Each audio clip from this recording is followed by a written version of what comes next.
Cadal presenta Cuarto de Hora, tu programa semanal especializado en realidad latinoamericana e internacional, conducido por Jorge Elías.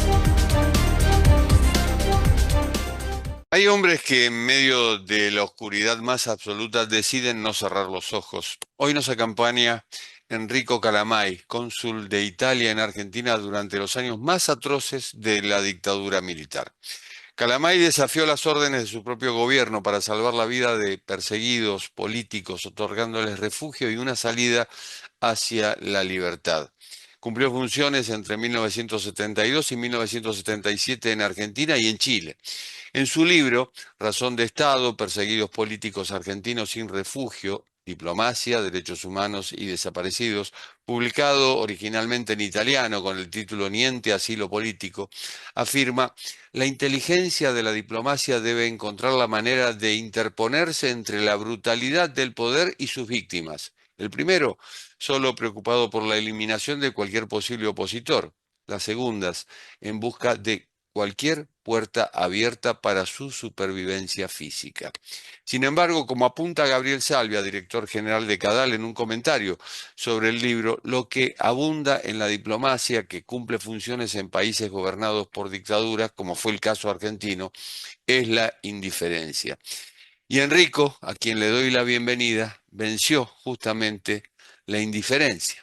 Hola. ¿Cómo está, Enrico? Qué gusto saludarlo. Muy bien, gracias. Decía que venció la indiferencia en aquel momento tan atroz de la historia, no solo de Argentina, la historia del Cono Sur. Yo no podía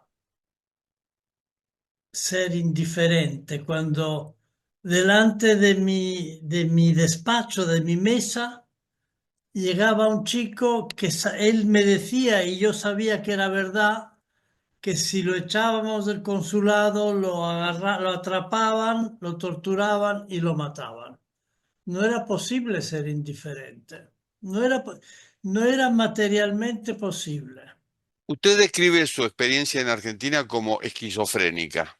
¿Y Sí, cómo era esa transición diaria de escuchar estos relatos de tortura en su despacho a salir a una calle donde la gente llenaba los cines y los restaurantes como si nada ocurriera? eso es exactamente. Eran como dos mundos que se excluían el uno al otro y que sin embargo existían al mismo tiempo.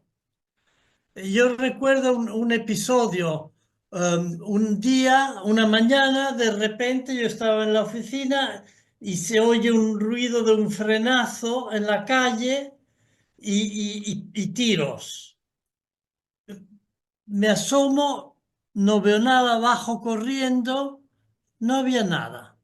Había la gente andando como siempre, de un lado para otro, pero en el piso, en el suelo de la calle, había manchas de sangre y la gente andaba encima.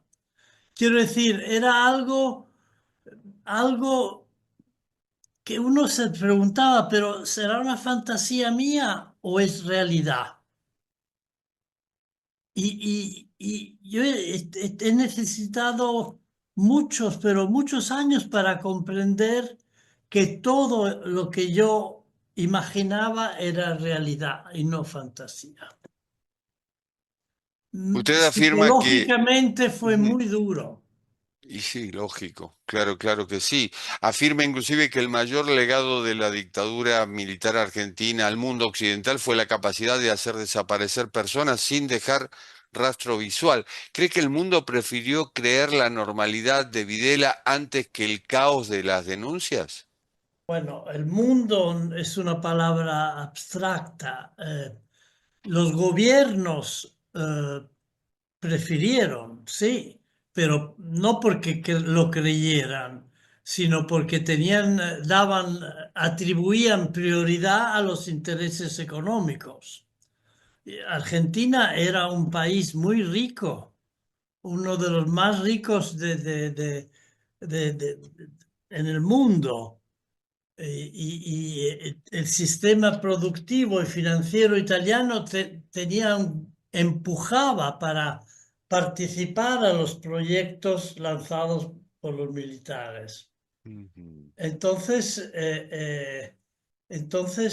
los gobiernos se callaban y no querían que se hablara de violaciones sistemáticas de los derechos humanos porque tenían miedo que la opinión pública les obligaran a interrumpir las relaciones con Argentina. Claro, se Pero entiende. Ujú, sabían, todos los gobiernos sabían. Quien ujú. no sabía era la opinión pública. Sus superiores en Roma le pedían no hacer escándalo y mantener buenas relaciones con la junta militar.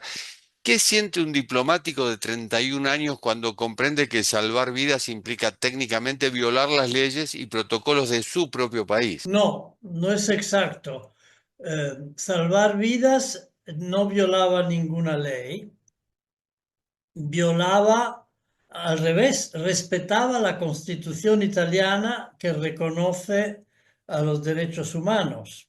Ujú. Lo que violaba eran las disposiciones, las instrucciones no escritas, pero, pero en fin, fuertes, oralmente transmitidas, por las cuales no había que hacer nada. Pero nunca recibí nada de escrito, Ajá.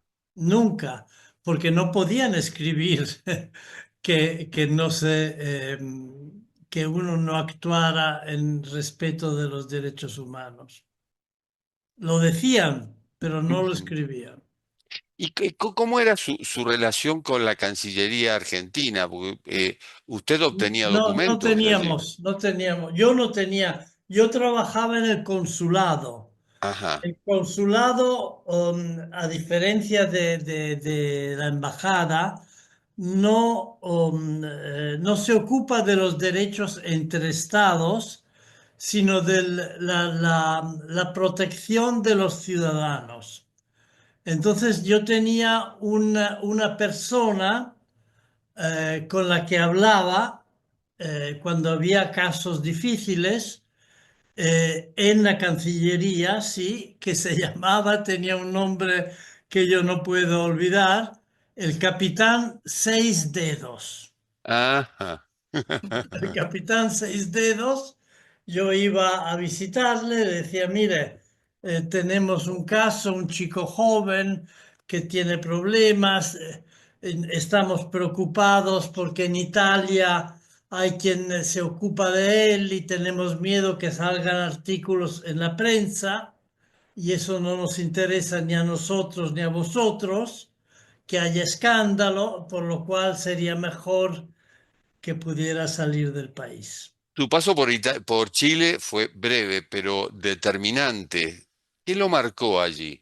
Pues ahí era muy clara la violencia.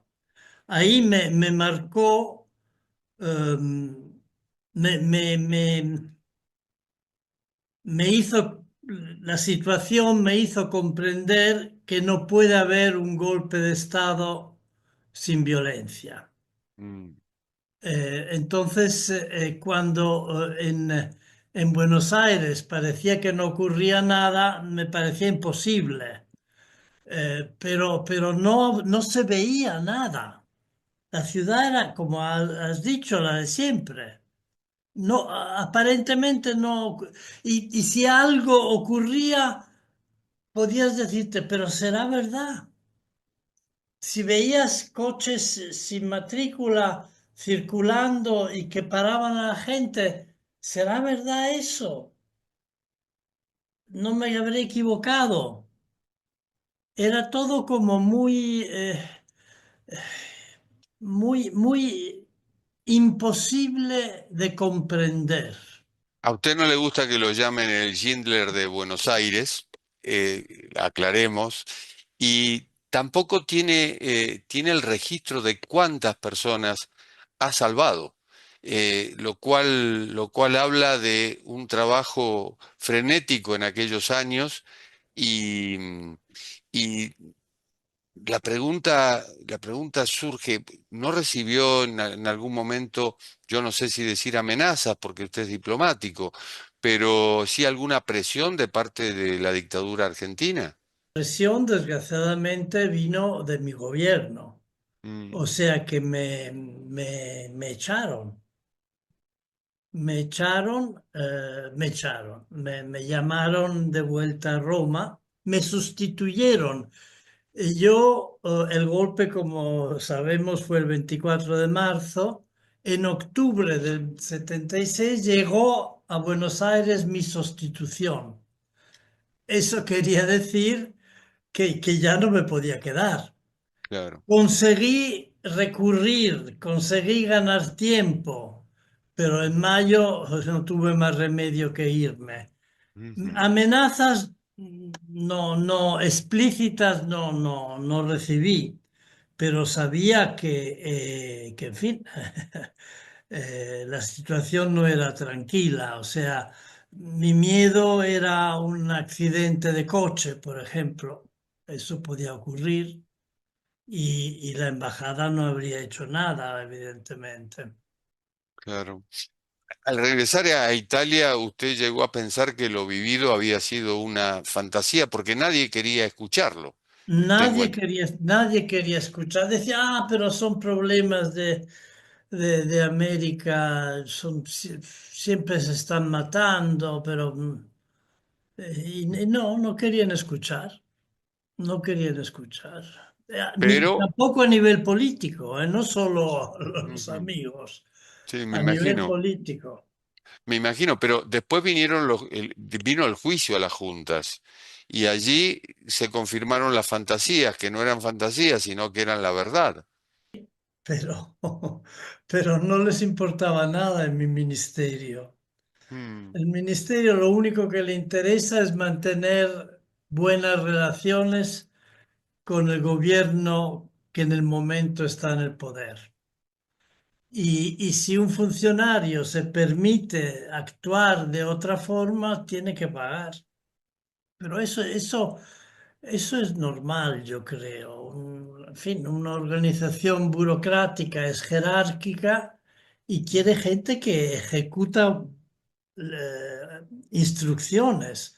No quiere gente que se permite hacer lo contrario de lo que le dicen.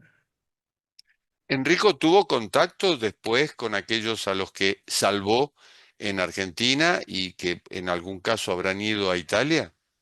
Sí, tuve contacto, tengo contacto porque hay varios que se han quedado a vivir en Roma ya y nos vemos a menudo, sí, sí. Qué bueno, qué bueno. Bueno, eso es lo que se llama relaciones humanas. Eh, Sí. los diarios, efectivamente, en el año 76 hablaban de total normalidad. Y me pregunto qué es lo que hoy los medios y las redes sociales están decidiendo no representar, por ejemplo, de lo que está ocurriendo en Estados Unidos, por ejemplo, de la crisis migratoria, en fin, de este desorden en el que estamos viviendo, que ya hay quien dicen que es un cambio de era. Creo, que lo que se comprendió, o sea, yo creo, que el golpe sanguinario de Pinochet fue el último golpe clásico con el uso de la fuerza ante todo el mundo. Se comprendió que eso ya no era posible, pero no se renunció a una represión sanguinaria. Se buscó una manera de actuarla compatible con los medios disponibles en la época, con la televisión. Se encontró una manera no representable iconográficamente. En las calles de Buenos Aires no se veían muertos, no había cadáveres y por lo tanto no había violencia. Eh, o sea, los militares argentinos fueron geniales, diabólicamente geniales, en el imaginar una estrategia que escapaba a la representación mediática y por lo tanto dejaba tranquila la opinión pública argentina nacional e internacional. Es lo que está pasando hoy, como has dicho, con la migración.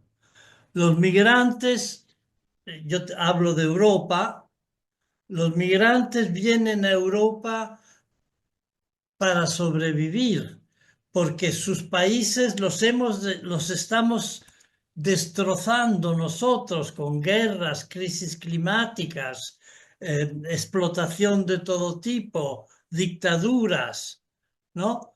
Vienen para sobrevivir y los hacemos desaparecer mediáticamente en el desierto, en Libia, en el mar Mediterráneo. Todos sabemos en Italia y en Europa que ahí están, pero es como acá ocurría en Buenos Aires. La gente sabía, claro que sabía, pero sin embargo era algo inconcreto, algo que no podías hacer nada, algo que ¿qué ibas a hacer? ¿Hoy se puede hacer algo? Mira, nosotros somos un pequeñísimo grupo de viejos, de ancianos, que nos inspiramos a las madres de Plaza de Mayo. Y todos los jueves, como hacen ellas, desfilamos con las manos rojas de sangre frente al Ministerio del Interior, que es donde se formulan las políticas para la inmigración. O sea, no podemos hacer nada, pero no nos callamos. Queremos evidenciar de la única manera que tenemos lo que está ocurriendo. Enrico, realmente ha sido un placer hablar con usted. Rechaza el título de héroe, prefiere hablar de privilegio de poder ayudar y vaya si lo ha hecho. Un fuerte abrazo, muchísimas gracias. Igualmente y muchas gracias. Y esto ha sido Cuarto de Hora, el programa de Cadal TV que se retransmite por el canal E de Buenos Aires. Nos reencontramos en la próxima. Chao.